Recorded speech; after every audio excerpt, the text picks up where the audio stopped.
As we age, our brains change. However, there is mounting scientific evidence that proves a person's lifestyle choices play a significant role in keeping the brain healthy. Edith Gendron with the Alzheimer's and Dementia Resource Center is here to tell us how to keep our brain healthy. Now, Edith, I think this is a wonderful topic because we talk so much about, physical health and what we should eat and exercising, but we think, well, is that going to make any difference on my brain? I know my genetics and, maybe my mother and my father had problems with memory or brain health, so I'm stuck. That's what I'm going to do. But you're telling us you can make a change. You absolutely can. Genetics are a very, very small part. Even if someone tests positive for APOE4, that does not mean they're going to develop Alzheimer's disease. The majority of people that develop Alzheimer's disease or some other form of dementia do not have a genetic component. It is a disease of lifestyle. And speaking of lifestyle, I know I mentioned physical exercise, but you're telling us that exercise really can make a difference for your brain. Absolutely, because it controls your cardiac system, it controls your cholesterol, controls your stress. All of these are factors that increase your risk. So if we keep them under control, it reduces your risk. Positive exercise, dancing, swimming, walking. You don't have to go to the gym and trudge on the treadmill. Oh, good. But but you should do something you like and you enjoy that you can do every day, at least every other day, with positive intent for about 30 minutes or so. And I know that we're going to tie that in a moment to that social experience as well. But all right, here's the big one: diet. What should we be eating for our brain health? We have strong evidence that moving to a plant-based diet is the best choice that any of us can make, and that includes removing all added sugars. I know we're going to talk a little bit about what to avoid, but when I say added sugars, I mean anything that sugar had to be added to, and people don't understand that. So the apple is fine. The apple ice cream is not.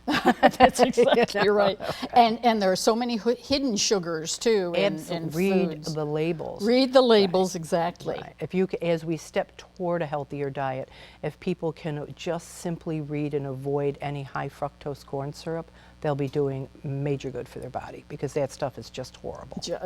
And now we talked about keeping mentally engaged, and we were chatting a little bit earlier how it was very important as my mom aged that she had that social network. She was still working part-time, just doing those mental exercises to keep you not physically fit, but mentally fit. Mentally fit. Keep the brain working, do different things in different ways. Learn something new. Learn to speak Mandarin Chinese. Nobody cares if you get it right, but you're trying to learn something new. Learn a new musical instrument. Read nonfiction.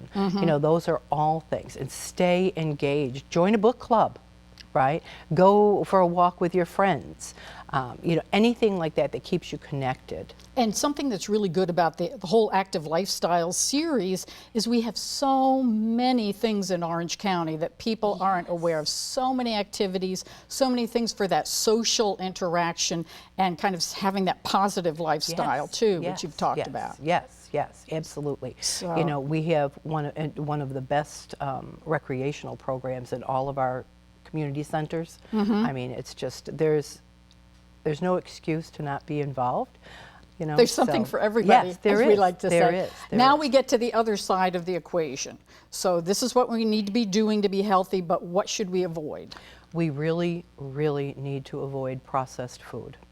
And we're a generation now of eating processed food because since the 70s, that's where we've been pushed, right? We go home at night and it's just so much easier to grab some fast food and take it home because we're tired. We need to not do that. So avoiding processed food, especially processed meats. Again, moving to that plant-based diet. And I do mean plant-based, I don't mean vegetarian.